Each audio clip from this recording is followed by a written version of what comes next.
to Entrepreneur Insights. I am Pavlina Papalouka, and each week we bring you an inspiring person or message to help you discover ideas, strategies, and trends on how to create success in your life and business.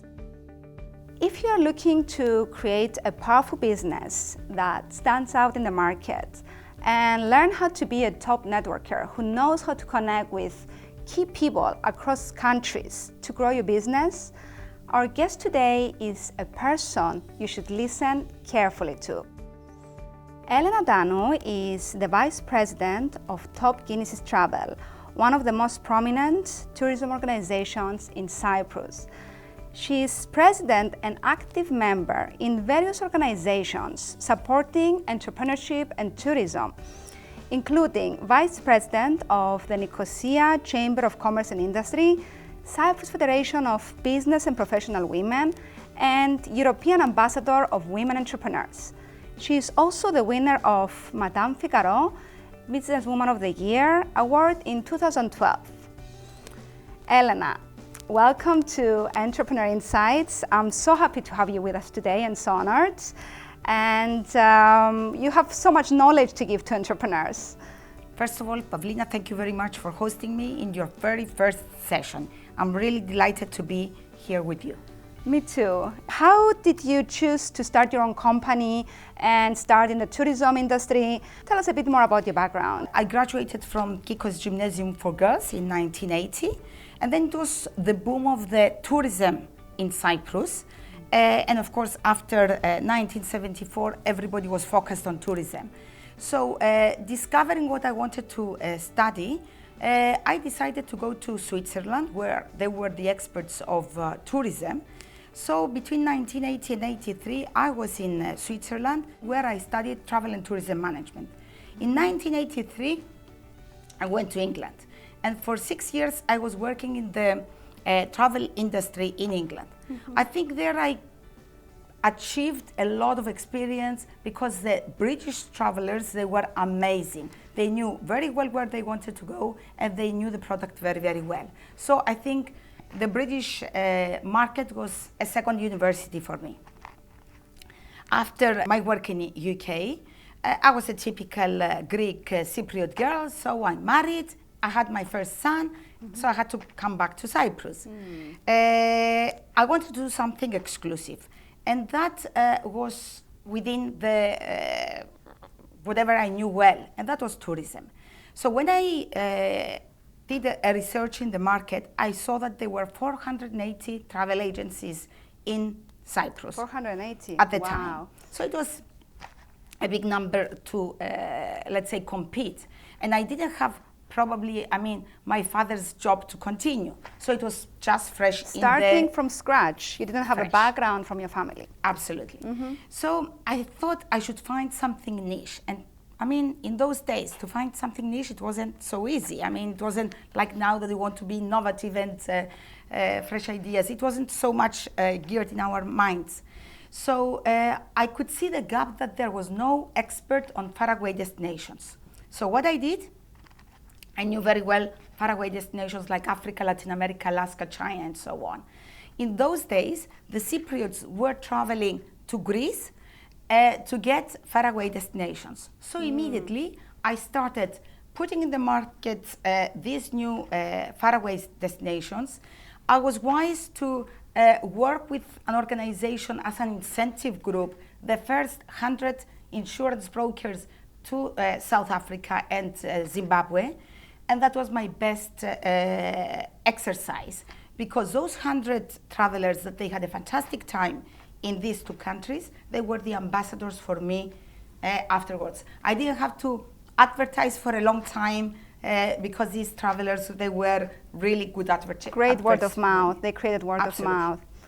Excellent. You are an amazing networker. You have been president, ambassador, and very active member in so many organizations, important organizations in Cyprus and abroad, many times even representing Cyprus. How does someone network on a high level like you to grow their business and to promote what they want to promote, their message? I think whatever I do it with a lot of passion and a lot of enthusiasm. So it comes from the character. And then you are educated in a way how to probably extend these talents. And I think networking is a type of talent as well. But I think the key thing is to be an active citizen, a global citizen, as well as an active global entrepreneur. I can give you 2 examples. I'm in Rotary for the last 20 years. I participate in many conferences through these organizations I'm a member. A few years back, I wanted to organize, as top Kinisis, a group to Armenia. At the time, to go to Armenia from Cyprus, probably you had to go through 2 different countries, many hours, very, very complicated, as well as very tiring. So I found out that there was a charter flight coming from Armenia, from Yerevan to Larnaca. I contacted this travel agency, asked the price, asked for 50 seats. Of course, travel agents both, they said, sorry, we need the seats. We cannot give them to you. I persevered a bit, but I wasn't successful. So a few months later, I had to go to Yerevan and to Armenia to explore the place before to take my clients. Because I'm a Rotarian, I explored first where do the Rotary clubs of Yerevan meet. So I found out, so I made an arrangement, and I visited the very first day I arrived in Yerevan, a Rotary meeting. Of course, it was luck as well.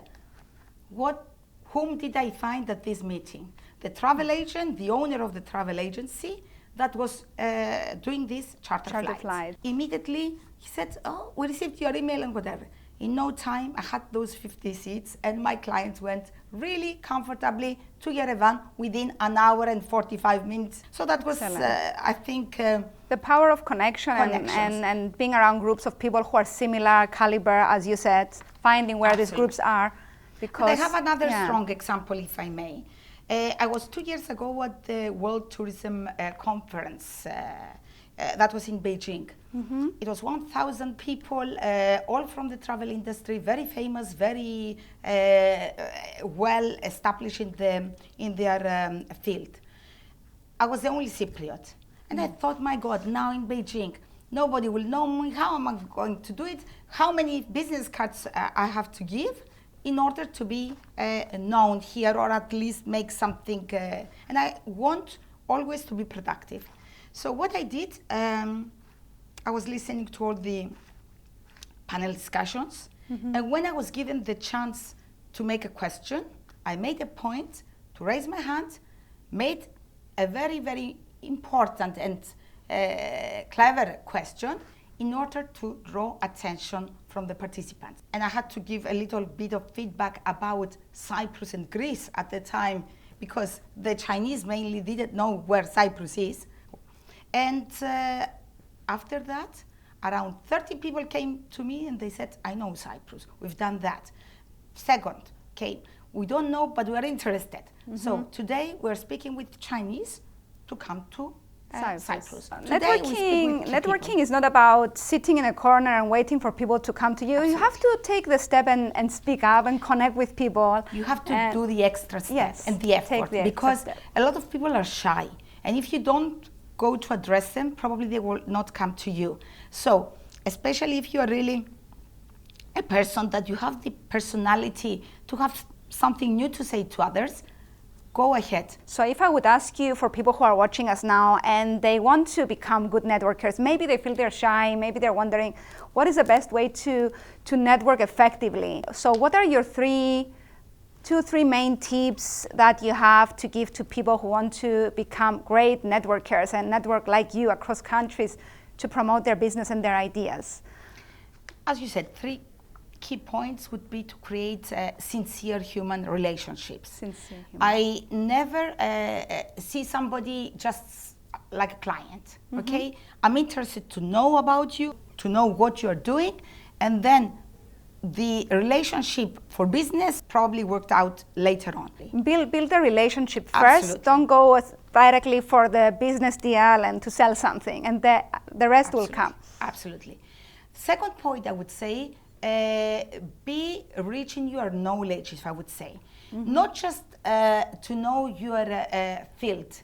Probably I know very well about tourism, but I'm not just stagnated to these boundaries. You need to be in a broader version as a person interested in many other things. Art, theater, music, international news. Read the Times magazine, read the Financial Times. Always be ready to have any discussion with anybody, because probably you are sitting at the airport or at a conference or at a dinner with somebody that probably his interests are something like I said before. So be able to exchange some views, because then he will be interested, she will be interested to listen to what you have to say or what you have to offer. Excellent. Be an interesting person and educated and learn every day about the world. Be curious. My third tip would be once you know them and you build this first good relationship, then do business ethically. I think that's the key to be able to do afterwards credible businesses. Because if you are credible, then they will look for you first instead of going to your opponent. And the information goes around and you build this credibility over the years. If you burn people once, this stays in the market and people will know. If you would give an advice that on how to stay on top, let's say you reach a top position in your industry, what to do in the market that changes every day to stay on top. One main tip that you would give, what would it be? I think is you have to be proactive. You have to be proactive with many issues, but especially with technology.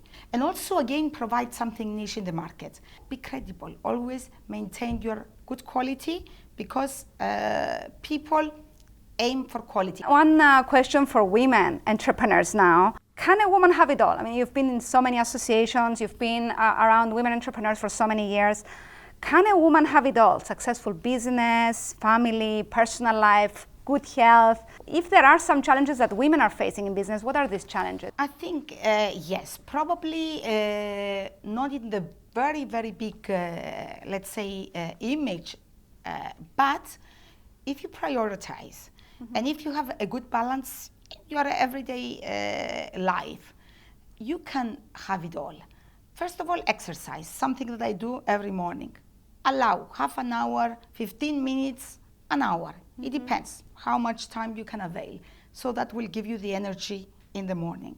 Then, with your family, children, husband, everybody has to know that this is sharing life. So, if they want to have all this that they will enjoy, trips, luxury, whatever, they have to share. Definitely you have to give your 100% plus in order to be successful.